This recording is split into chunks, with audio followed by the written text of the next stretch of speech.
Vatsympana etin'ny pasteur Ratsianarivo Lea. Jehova o, aza izahay no omena voninahitra fa ny anaranao ihany, noho ny famindraponao sy ny fahamarinanao. Amen. Ivavaka isika. Zany no hira panahy vetsoanay amin'ity marainay ity ry Andriamanitra ray zanaka ry fanahy masina.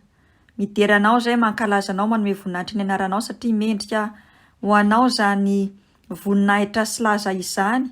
Ary raha misy ny dera sy ny fankasitrahana dia anao ilay tompony tompo sy mpanjaka ny mpanjaka satria mendrika anao izany. Misaotra indrindra amin'ity maraim-baovao izay omenao anay ity. Ahafahanay mihaona aminao ary dia miaraba anao mpanetreteny izay manoroka ny tongotrao masina ary ilay mipetraka eo ambony seza fiandrianana sy ny zanak'ondry.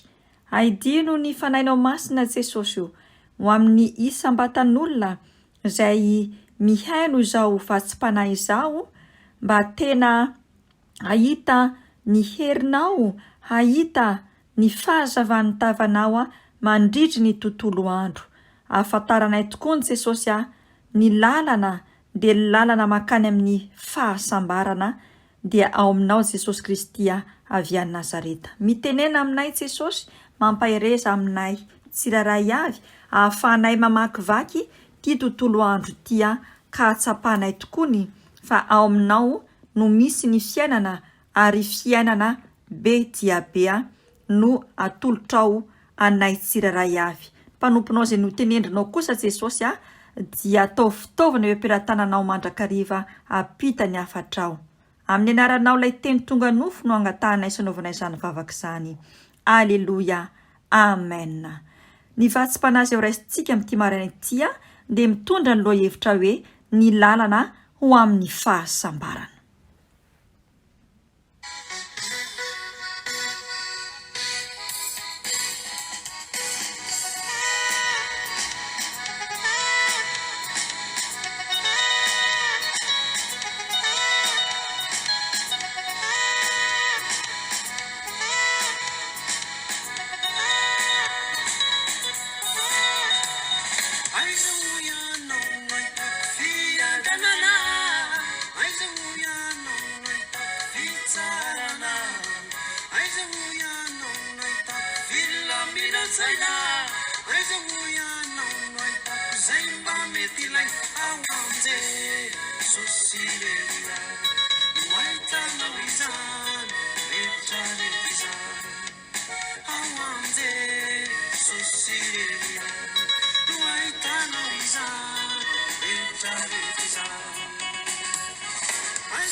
Hovakitsika ny tenin'Andriamanitra ao amin'ny bokin'ny Mpitoroteny fahaenina andininy voalohany ka hatramin'ny fahaenina.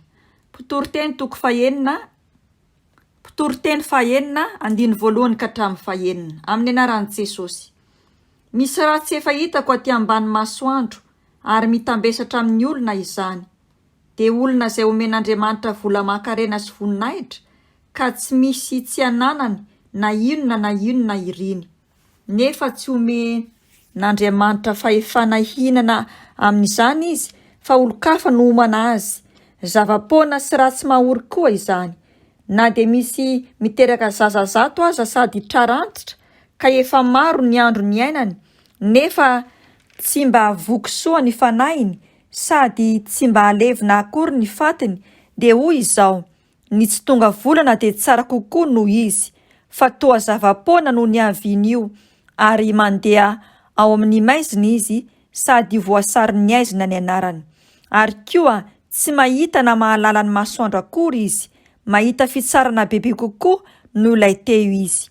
Eny, na dia tratrarivo taona indroa aza izy nefa tsy nahita soa tsy hoany amin'ny fitoerana iray ihany va ny alehan'izy rehetra. Amen. Anisan'ny zava-dehibe tadiavin'ny olombelona eto ambonin'ny tany izany atao hoe fahasambarana izany. Ireo fikambanana maro samihafa na ireo tsy mino an'Andriamanitra ray zanaka ary fanahy masina izao tontolo izao dia mampianatra fa ny filaminana mampanantena ny fiadanana ny firindrana ohatra amin'ireny ohatra ny atoko-pivavahana avy any amin'ny oriental dia mampanantena fa dia azoazo maina fotsiny izany atao hoe fahasambarana izany. Ny mpanofana maro samihafa na ny coach hozy dia manome torohevitra amin'ny fianteherana amin'ny tenanao, izany hoe amin'ny herinao sy ny fiezahanao samy irery, ny fiaranao amin'ny olona izay manana traikefa na miketrika amin'ny zavatra maro samihafa dia ahitanao ny fiadanana. Rehefa jerevantsika ireo voalaza ireo dia mitovitovy avokoa ny fomba toriny azahoana izany fihasambarana izany, izay eritreretiny hanome fahombiazana fa dia miainga sy mifototra amin'ny olombelona sy ny heriny, ny fahaizany, ny fahalalany ihany ka mampandiso fanantenana avy eo. Ny bokin'ny mpitoroteny eto dia manasongadina mazava tsara fa ireo harena izay ananan'ny olombelona voaangony dia tsy mitondra fifaliana amin'ny maharena azy fa mila mahatsiaro ny olona fa fanomezana avy amin'Andriamanitra izany. Mila ataontsika ao am-po, ao an-tsaina, am-panahy, manomboka amin'ity anio ity fa na ny harena na ny voninahitra na ny fianakaviana na ny fahefana sy ireo zavatra maro samihafa dia tsy voatery hitondra fahasambarana velively. Mba fantatsika moa fa aleo mahantra nefa endry ka afa-po amin'izay hitan'ny maso sy izay ananana ary mahalala ny oniny toy izay ilay manan-karena manana izay ilaina mihoatra ka azo tamin'ny tsy fahamarinana sy tsy araka ny sitrapon'Andriamanitra ny nahazahoana azy ary mbola manam-panondriana tsy mety afa-po. Voalaza ny bokin'ny mpitoroteny fahaenina izany 7 hatramin'ny 9. Ny zaza tsy tonga volana raha ny marina dia tsara kokoa noho ny olona anankiray manana ny zavatra rehetra, mahazo izay ilainy ary mampiasa ny fomba rehetra mba hahazahoany izany kanefa ny zavatra kendreny amin'ny fiainany dia voafetra ihany ety ambany masoandro. Eo amin'ny 9 ka hatramin'ny 9 no manamarina izany. Efa voalahatr'Andriamanitra avokoa ny lalam-piainantsika tsiraray avy ka anjarantsika ny miaino ny bitsiky ny fanahy masina mba handehanantsika ao amin'ny lalana izay efa nosoritan'i Jesosy Kristy ho antsika tsiraray. Ny finoana kristiana dia miorina amin'ny tenin'Andriamanitra izay manome antsika ny lalana ao amin'ny fahasambarana na koa hoe la recette du bonheur, izay milaza amintsika ny vaovao mahafaly dia ny fitiavan'Andriamanitra amin'ny alalan'i Jesosy Kristy. Io fitiavana io no nasehony n'Andriamanitra ray tamin'ny alalan'ilay zanany lay tokana ka manome ny fiadanana, manome ny fahasambarana ary ny fifaliana izay tsy miankina amin'ny zavatra hita ety ivelany. Ny tena fahasambarana marina dia mifototra voalohany indrindra amin'ny fifandraisan'ny olona amin'ilay mpamorona azy. Izany indrindra no hamafisin'i Joba 2:20, 1:20 mivaky toy izao amin'ny anaran'i Jesosy: mifankazara amin'ny tsy toy ianao dia hiadana, izany no atongavany soa aminao. Ny zanak'olombelona eto ambonin'ny tany mantsy dia maro no tafalatsaka ao anatin'ny fakapanahy samihafa, fa tsy mba nahatanteraka ireo voalazan'ny Joba io. Mampiasa ny fomba rehetra ho aho azahoana izany fahasambarana izany, ka mampanjaka sy manara-po amin'ny ota hanapaka azy. Izany indrindra no ambaran'ny bokin'ny Romanina 5:12 mivaky toy izao amin'ny anaran'i Jesosy: ko aza avelan'ny ota no anjaka amin'ny tenanareo mety maty, hanarahanareo ny filany. Izany hoe rehefa tafiditra ao am-pon'ny olona ny fahotana dia tsy maintsy mitarika amin'ny fahalavona, ary rehefa tafalatsaka ao anatin'ny fahalavona izy dia manatanteraka ny filany izay tsy mifanaraka amin'ny sitrapon'Andriamanitra. Ary izany fahalavona izany no mitarika any amin'ny fironana sy ny faharatsiana, na eo amin'ny lehilahy izany na eo amin'ny vehivavy izany.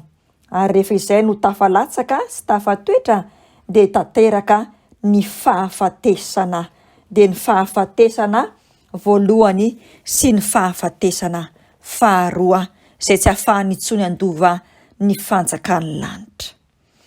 Tsarovy fa mba hananantsika fiainana ara, hananantsika fiadanana tena fahasambarana, dia nafoin'Andriamanitra ray samy rery teo ambony hazo fijaliana, Jesosy Kristy Tompo avy any Nazareta, izay nisolo ny toerantsika tsiraray avy, izay tokony nomboana teo, kanefa noho ny fitiavany dia izy no nanaiky aka ny toerantsika tsiraray avy. Ny fototry ny asa-pamonjena izay natolotr'Andriamanitra ho an'izao tontolo izao tamin'ny alalan'i Jesosy Kristy Tompo avy any Nazareta, dia ny hanafaka antsika teo ambanin'ny fahefan'ny Satana sy ny aizina, ka namindra antsika ho ao amin'ny fanjakan'i Jesosy Kristy Tompo tamin'ny alalan'ny fitiavany. Amarin'ny bokin'ny Kolosianina 1:7-20. Mety hanana ny zavatra rehetra mba hifaliany amin'ny fiainana ny olona iray, nefa mbola tsy afaka mifaly ihany.